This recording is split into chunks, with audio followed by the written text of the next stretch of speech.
South Africa is halfway through its G20 presidency. Meetings in all parts of the country since December have brought delegates from 20 territories. The second tourism working group took place in Durban, a city known for its warm climate, beautiful beaches and rich culture, but lately has been short on visitors.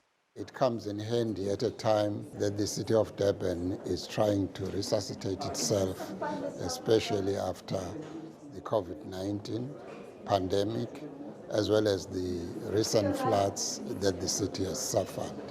It's a necessary boost that is given to the city's economy in order for it to stand up and run again. The focus of the meeting was on the tourism industry's ability as a catalyst for social and environmental change, so that places like Durban can benefit economically.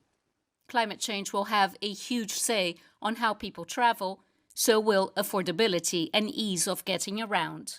The main thing is to improve on air connectivity so that there is seamless travel facilities, particularly within the continent of Africa, which is still a great challenge. Secondly, it needs to ensure that the people who remain at the periphery of economic activity are brought into the center. Delegates also explored how financing, artificial intelligence and digital innovation can support small businesses, especially in emerging destinations and remote towns across Africa, holding out for a spot on the global tourism map. Eastern Cape and KZN are the most rural.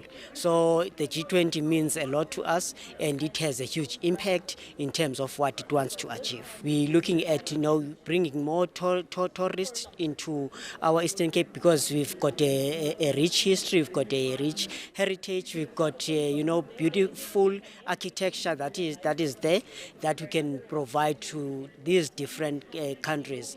South Africa will look to major tourism players for guidance. China, for example, is at the forefront of both outbound travel and technology investment.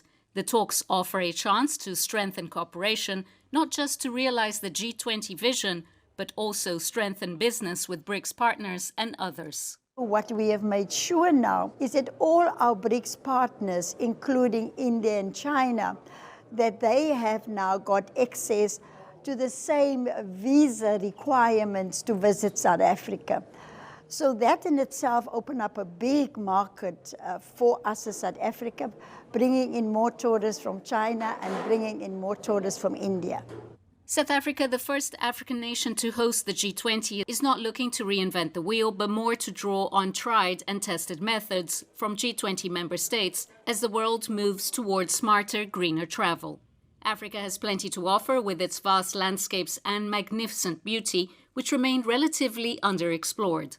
A thriving sector can uplift African economies, but also bring jobs and transformation to communities in these regions that rely on tourism for their livelihoods.